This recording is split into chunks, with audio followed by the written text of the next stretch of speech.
Olá pessoal, tudo bem com vocês? Voltei para mais um vídeo e hoje eu quero falar um pouco sobre as características, né? Algumas características do autismo e quais foram as principais que eu observei no Matheus, né, que me levou a iniciar a investigação desse diagnóstico, tá bom? Então, eu entrei aqui num site, depois eu vou deixar o link para vocês, tá? E nesse site ele traz 25 sinais do espectro. E são muitos sinais, né, gente? Como eu falei no meu primeiro vídeo, é um conjunto, né, de características que levam ao diagnóstico. Então, assim, não é somente uma característica, duas características isoladas que vai determinar que o seu filho, né, ou sua filha tenha esse diagnóstico aí de autismo, tá? Lembrando que qualquer suspeita que você tiver, o ideal é que você comunique ao pediatra, né, que faz o acompanhamento do seu filho, e peça o encaminhamento aí para o neuro ou para o psiquiatra infantil, né, para que possa iniciar aí essa investigação, tá bom? Então, assim, nesse site, que depois eu vou deixar o link para vocês ir lá dar uma olhada também, ele mostra aqui que são 25 sinais, tá? E se você parar para observar, todos nós temos pelo menos uma característica do autismo, né, na nossa personalidade. Por isso que a gente não deve se basear apenas em uma característica, e sim em um conjunto de características. Então, no meu filho, no Matheus, quando ele tinha 3 anos e meio, que foi quando a gente começou, na verdade 2 anos e pouquinho eu comecei a desconfiar, né, por alguns comportamentos que ele já vinha tendo, mas foi com 3 anos e meio que ele teve diagnóstico. A principal característica que mais me chamou a atenção e mais me preocupou na época foi referente à seletividade alimentar, né? Então, o Matheus, ele tinha uma alimentação muito boa, ele se alimentava muito bem, comia de tudo, assim, alimentos saudáveis, né, que eu oferecia, e de repente ele simplesmente parou de aceitar esses alimentos, né, e reduziu, assim, em 3 alimentos, assim, que ele aceitava comer na época. E o que foi muito preocupante para mim, né, visto que uma criança de 3 anos, que tá na fase ali do desenvolvimento, na fase do crescimento, a gente se preocupa com a alimentação, né, é primordial ali nessa fase. Então, foi muito difícil para mim. Então, eu tentava, assim, fazer de tudo para ele comer os alimentos que ele já comia, e ele não, simplesmente recusava, não queria comer. De início eu achei que era uma fase, né, achei que era somente uma fase que ia passar, porque realmente as crianças normalmente elas têm fases que elas não querem comer muito, né, diminuir ali a quantidade que come, enfim. Mas acabou que ele permaneceu nessa seletividade e até hoje, né, com 6 anos, vai completar 7 no mês que vem, ele continua com a seletividade alimentar. Então, foi a primeira característica, assim, que eu observei nele, que realmente me deixou bem preocupada. Outra característica que o Matheus tinha, e isso já antes, né, da seletividade iniciar, foi que o Matheus, ele gostava de andar na ponta dos pés. Então, você vai ver que é uma característica bem comum em crianças que têm esse diagnóstico de autismo, eles gostavam de andar na pontinha do pé, né? E o Matheus, ele tinha bastante disso, né? Então, era um sinal, assim, pra mim muito forte, porque na época, quando começou a se falar bastante referente ao autismo na internet, essa era uma das principais características que as pessoas falavam, né? Que a criança gostava de andar na ponta do pé. E realmente o Matheus, ele também andava na ponta do pé. Além disso, meu gatinho tá aqui. Além disso, também o Matheus tem bastante estereotipias. O que são as estereotipias? São movimentos repetitivos, né? Como, por exemplo, ficar assim com as mãozinhas, ele gosta bastante de ficar assim com as mãozinhas. Eu lembro que na época ele ainda não ficava fazendo assim, né? De ficar esfregando os dedinhos assim. Mas ele trazia muito a mão dele para perto do rosto. E ele ficava como se fosse uma brincadeirinha, né? De ficar trazendo a mão assim para perto do rosto. E isso também foi uma característica que me chamou a atenção, né? Na época. E quando ele estava fazendo a terapia, para quem não viu o primeiro vídeo, onde eu conto que ele iniciou a terapia com a psicóloga durante 1 ano e meio, ela me explicou melhor referente a essa estereotipia, né? E eles fazem esses movimentos repetitivos porque é algo que traz conforto para eles, traz um conforto e uma segurança, né?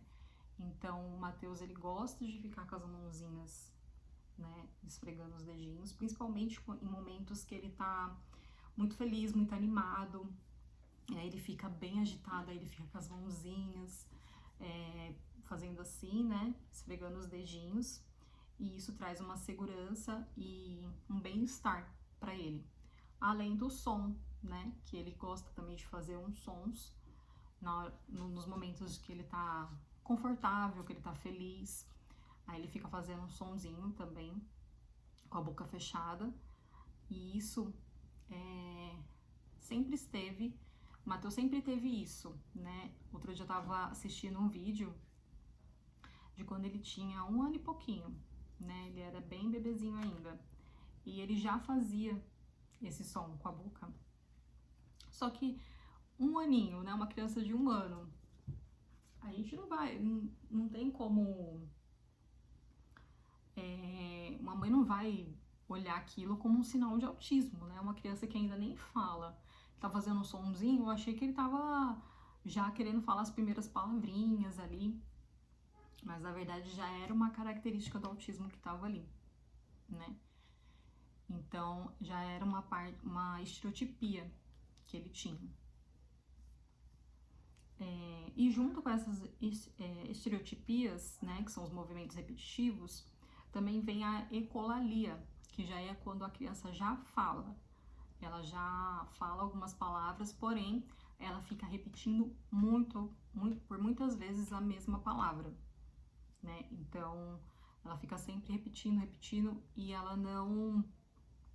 eu fiz umas anotações aqui para mim não me perder tanto, mas ela não consegue fazer uma construção de um diálogo.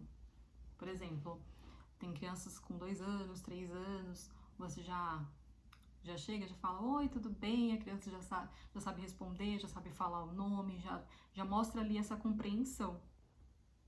E as crianças com autismo verbal, elas conseguem falar, porém elas não têm compreensão.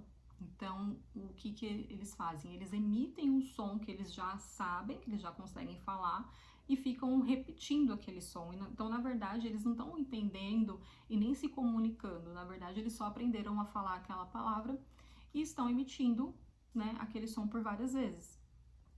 E isso faz parte da ecolalia, né? E o Matheus também tinha essa ecolalia. O hiperfoco, também ele teve muito hiperfoco. Ele gostava muito de animais, de cores, de números. Então, o hiperfoco, ele vai mudando, né? Eles ficam um tempo hiperfocados em um determinado assunto, depois eles vão mudando e vão se interessando por outros assuntos, porém é o foco, é o hiperfoco, né? Ele fica muito focado, por isso que tende a dominar, né, um tipo de assunto. Normalmente falam que os autistas, eles têm, né, uma inteligência aí acima da média, né, um QI acima, exatamente por esse hiperfoco que eles conseguem ter. Então, eles focam muito em um determinado assunto e aí eles acabam dominando esse assunto, né? E a gente vê crianças com autismo que já sabem falar inglês com 3 anos, outras línguas, né? O Matheus também, ele já sabia falar inglês, os números e as cores em inglês, e ele fala perfeitamente a palavra. Ele não fala igual uma criancinha que tá aprendendo a falar e fala as palavrinhas errado. Não, ele falava perfeitamente a palavra em inglês. Então, foi um hiperfoco, né, que ele teve e que ele tem até hoje, né? Atualmente ele tem um hiperfoco aí em números, ele gosta bastante de matemática. O Matheus também tem uma rigidez muito forte a mudanças, né? Principalmente mudança de rotina, mudar algum padrão ali que ele já está acostumado a seguir, né? Por exemplo, o Matheus, ele gosta de abrir a porta do carro. A gente tá no carro, a gente vai descer, ele gosta dele abrir a porta do carro. Se eu, por exemplo, vou abrir a porta do carro, isso já traz ali um transtorno para ele, já foge ali do que ele tá acostumado, né, e do que ele aceita. Então, já é uma quebra ali de expectativa para ele. Então, aquilo já desregula, ele já fica nervoso, agitado, não entende por que a pessoa abriu a porta primeiro do que ele. Então, isso faz parte de uma rigidez que ele tem em aceitar que as coisas às vezes mudam, né? Às vezes a gente acaba saindo ali da rotina por algum motivo, por alguma questão, e isso acaba desregulando, né, ele. Então, essa rigidez também é algo que o Matheus faz bastante aí do autismo. Barulho externo aí, gente, me desculpa. Mas enfim. Esses, gente, são as características que o Matheus apresentou. Vocês veem que não é só uma característica, né? Ele tem mais também, mas eu trouxe resumidamente aqui, até para não deixar o vídeo muito longo. O primeiro ficou muito longo e eu não quero deixar esse também aqui que se estender demais, né? E por isso eu vou deixar o link desse site na descrição daqui do vídeo, para que vocês possam ver as outras características também, tá? Então, como eu falei, se a gente for parar para analisar, todo mundo tem uma característica do autismo, né? Então, não basta ter só uma característica ou duas isoladas. É um grupo de características que vai determinar esse diagnóstico ou não. E lembrando que o espectro, ele não segue um padrão, tá? Então, cada autista, ele é diferente e ele pode ter características diferentes, tá? Tem autistas que têm determinadas características que o Matheus não tem, por exemplo, e outras que ele tem e outros autistas não têm. Então, o ideal é que você procure um profissional, tá, especializado, um neuro, né, pediatra ou um psiquiatra, para estar iniciando essa investigação com o seu filho, caso você tenha essa suspeita, tá bom? Eu trago aqui a experiência como mãe de um autista e para ajudar você, né? E para também trazer uma tranquilidade, né? Porque assim, a gente vive num mundo que atualmente, além dos julgamentos, né, que a sociedade tem em cima dessas crianças autistas e dos pais, é uma sociedade também muito capacitista. Então, a partir do momento em que você expõe muito o seu filho, tanto na rede social, quanto para as pessoas mesmo no dia a dia, as pessoas sempre esperam, né, que o filho esteja ali se capacitando, esteja se desenvolvendo. E sim, cada criança tem seu tempo, mas os pais, né, normalmente eles têm esse feeling, né, a mãe principalmente, que é normalmente a que passa mais tempo com a criança, tem esse feeling de entender o que está fugindo ali do tempo, né, de desenvolvimento, e o que passa a ser mais uma suspeita de talvez um diagnóstico de autismo ou algum outro transtorno, né, que a criança possa ter. Então, assim, é importante falar de uma maneira responsável, né? E por isso que eu demorei até para vir aqui trazer esse vídeo. Inclusive, no primeiro vídeo eu falei que eu ia fazer tipo um diário, mas eu não quis dizer que eu vou estar aparecendo aqui diariamente, né? Na verdade, a minha intenção é ajudar as mães que têm essa desconfiança. E quando o Matheus iniciar, porque ele ainda, infelizmente, ele ainda não iniciou o multidisciplinar, né, o tratamento completo. Mas quando ele iniciar, eu quero trazer aqui para vocês os feedbacks, né, do que eu tô achando, de como tá sendo feito, como tá sendo a evolução dele, e isso para estar ajudando vocês, tá?